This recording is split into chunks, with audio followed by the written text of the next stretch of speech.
You turned the sea into dry land. To the outcast on her knees, you are the one who really sees. And by your love, you set your people free. El Shaddai, El Shaddai, El Elyon Adonai. Age to age, you're still the same, by the power of your name. El Shaddai, El Shaddai, El Elyon Adonai. We will praise and lift you high. El Shaddai, El Shaddai, El Shaddai, El Elyon Adonai. We will praise and lift you high. El Shaddai.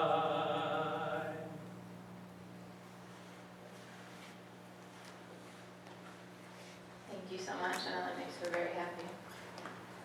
She took every opportunity she could to get Jason to sing that for her, so. Alrighty.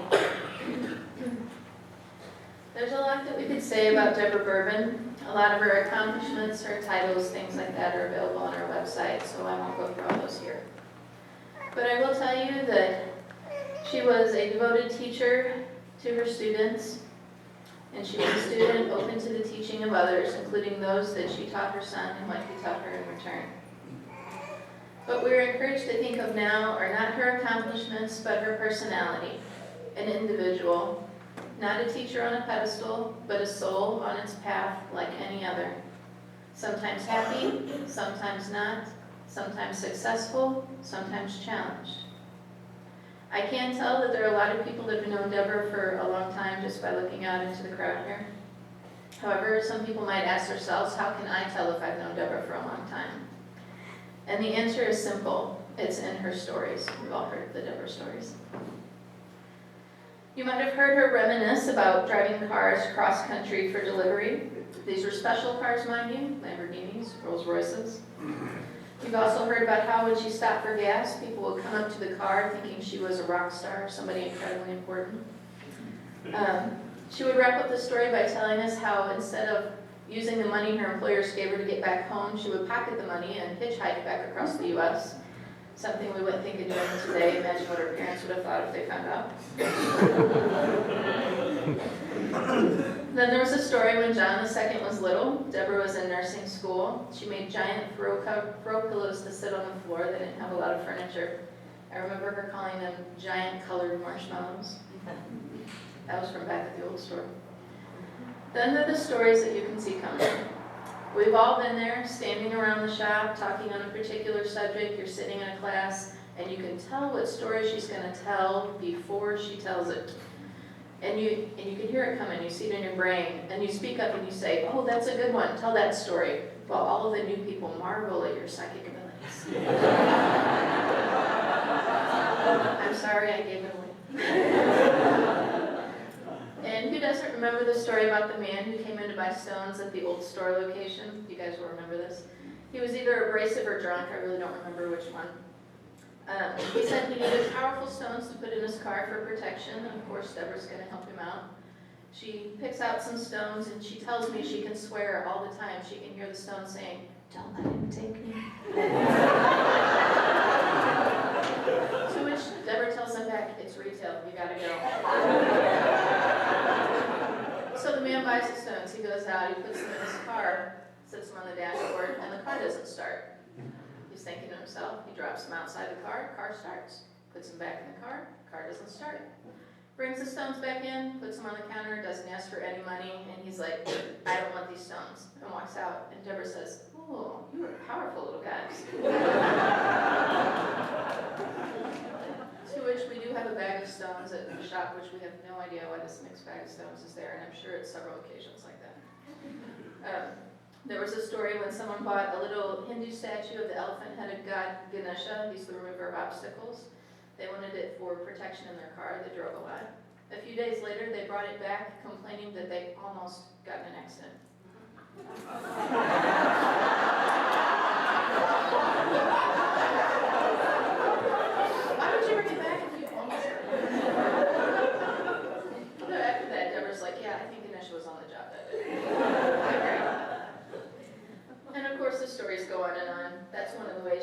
know if you've known Deborah for a long time. I met Deborah about 20 years ago. We became fast friends. We were in several incarnations of a women's magical group for 10 plus years. It was a period in my life when I had left a job without giving notice, which I'd never done in my entire life. And Deborah and I were in the car on the way to the CPA's office to take care of some church business. And Deborah asked me in the car, she says, "Have you ever thought about working in Pathways?" I'm like, "Deborah, everybody's thought about working in Pathways." And she offered me a job right there and then in the car. I said, I don't know when I can start. My dad is scheduled for bypass surgery. I'm helping with my mom and, taking care of him. She told me, she says, "Take care of your family and don't worry, your job will be waiting for you." That was almost 11 years ago, and that speaks very highly of the friend that she was to me and to many of us. Many of you in the crowd today, I know, have a background in retail sales, or retail sales of some sort. One of the first things Deborah tells her employees is this is not regular retail, the customer is not always right. The other thing she reminds us of is the importance of greeting each customer, not for the retail aspect. You never know how that person's day is going or what's happening in their world. She told me that many people come into Pathways just to sit by the crystal and take a break from their stressful lives. And she tells me that sometimes a genuine hello or how are you doing may be the kindest words that person hears all day. Each person matters. And she encouraged me to go out into the world and to treat others with kindness, and it's a phrase I will never forget. Also, if you've known Deborah long enough, you will know that you will have a falling out from time to time. However, you'll also know that when you're in a hard spot or you need help, that she'll be there for you. And she has opened her home to me, and I know a few others of us on several occasions. If you've known Deborah for any length of time, you'll know she's very stubborn.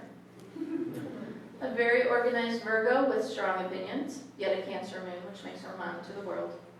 She was very in charge of many aspects of her life, including when she decided to drop her physical form and move into spirit. She kept telling me, "I'll be ready to go when my financial affairs are in order." Well, once that was completed, she came up with another task, and then she came up with a third. Proving to all of us, including the nurses from hospice, which were very confused by the time this was all done, that she would go when she was good and ready, and not a moment before. It's with a mixed blessing that we knew she was going to go. Hard on us to watch her go like that, but also a blessing in the fact that it offered resolution for so many people, including Deborah. These were chances to resolve and set aside old hurts and focus on her return to source. This was also a great opportunity for many of us to be of service to her, not only as Deborah the personality, but also as Deborah the human being. This experience has taught a lot of us of what it truly means to serve another, through compassion, unconditional love, and to help another without expected return. And personally, I cannot thank those enough for the above and beyond example of what it means to be of service to another human being. I feel confident without those others who served during this time by covering extra shifts at the shop, driving her to radiation, fixing her meals, feeding that crazy dog, and in the end, holding her hand at her bedside, encouraging her to go to the light. We would not have been able to keep the store, her life's work, not only running, but thriving. And on behalf of the Letter family and the Pathways family, we are truly grateful to all those people. At this time, I'd like to introduce Reverend Bill Dubendek, President of Circle of Light Independent Spiritualist Church.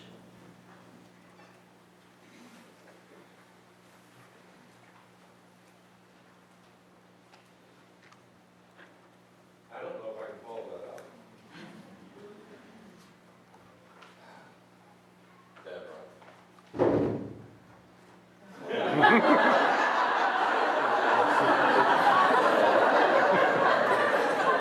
I think I can do this without a mic. Good one. I owe you. And that's the way she was. If she was up here talking, someone else would do it to her in spirit. Now, the people that are present would not necessarily have the same reaction that we did, which was one of her most valuable lessons. One of the things that we put a lot of emphasis on at Circle of Light is the continuation of consciousness. Deborah embodied that, and obviously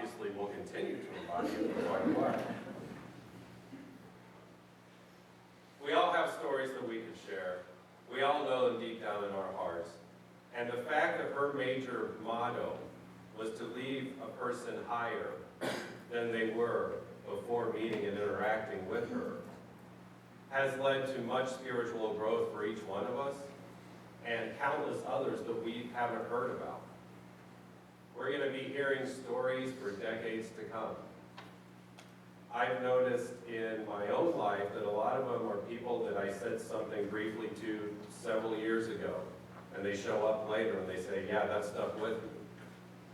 We all have had those moments with Deb, and we will continue to have those moments with others as we go through the rest of our life. Deborah was very special in so many different ways. But when it came to church, a lot more of her intimate, softer Cancer moon showed. She had the ability to look at all-inclusive solutions. She had the ability to structure things and also to encourage people to participate. And one of the things that left is the ability to be of service. We hear a lot of talk about being of service, but we don't hear a lot of talk about what that actually means. But we do have an example right here with Deborah. She walked her talk, which is wonderful. It's left an indelible mark.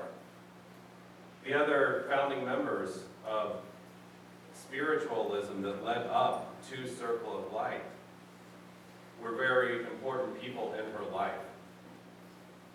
She got a lot of her formalized training and education through them. And when I speak to people about Circle of Light, I always focus on the fact that while we've been a nonprofit church organization for about 10 years now, our roots go back decades. And that's what I liked about Deborah. She had no problem forging her own path. If she didn't like the way something was going, she'd change it. Or she would open things up to where she could make the system work. Now, I use the term system because she was a Virgo. She had an intrinsic ability to do that repeatedly. Even if you came to her with an idea, she could still twist it and open it up in a very positive, broader scope way. I've heard a lot of stories over the last few weeks about people reporting having interactions with her now that she no longer has the physical confines of her body. And some of those are synchronous. And it's always made me smile. Because it's like, oh, so she was there, and then she went there, and then she went there. Amazing. There's no more limits. Now, let's be fair. She never really had any limits anyway. But now, there's nothing to worry about on the physical plane. She hit her graduation day. Remember when all of us hit graduation days when we're coming out of school? You know, our first thought was, let's celebrate. Let's have a good time. But then it was also, we have our entire future in front of us. Where do we go from here? She's in that position.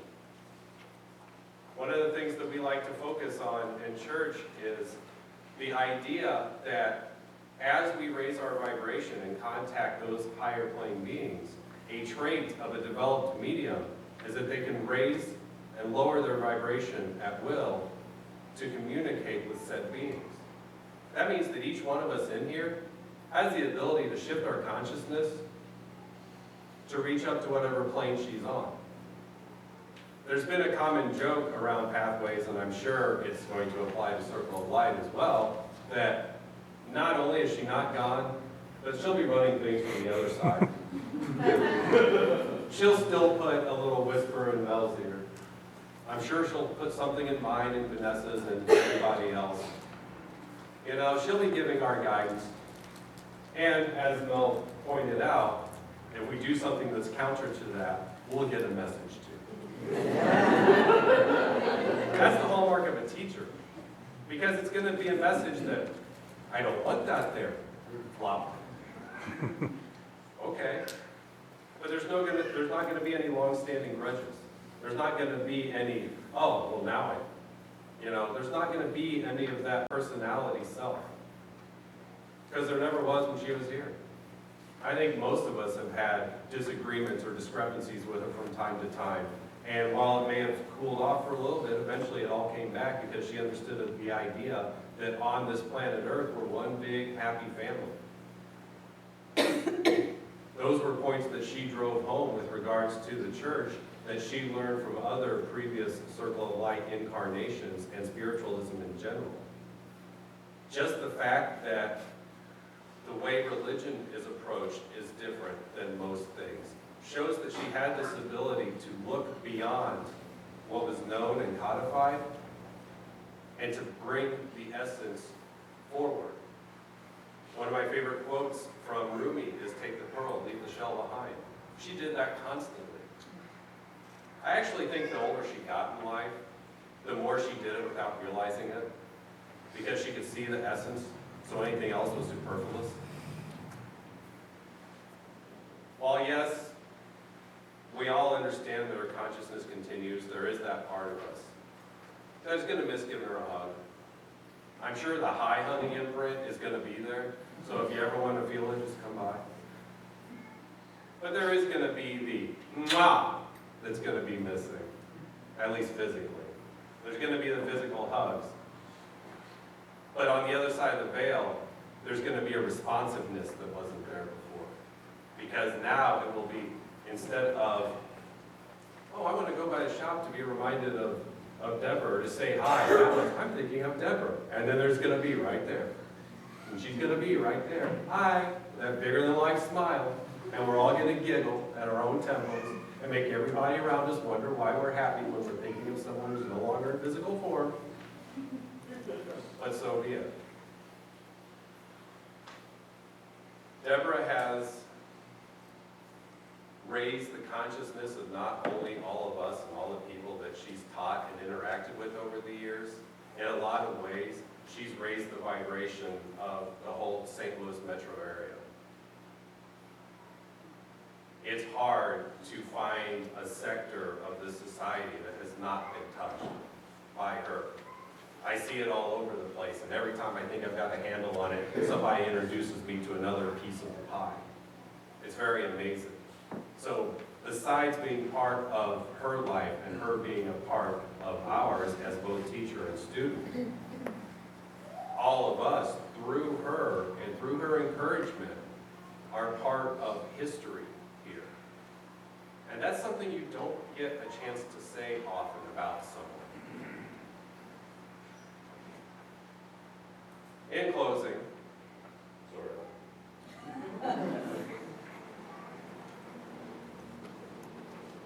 it's the adage that, we'll meet again on the path one day. This is temporary.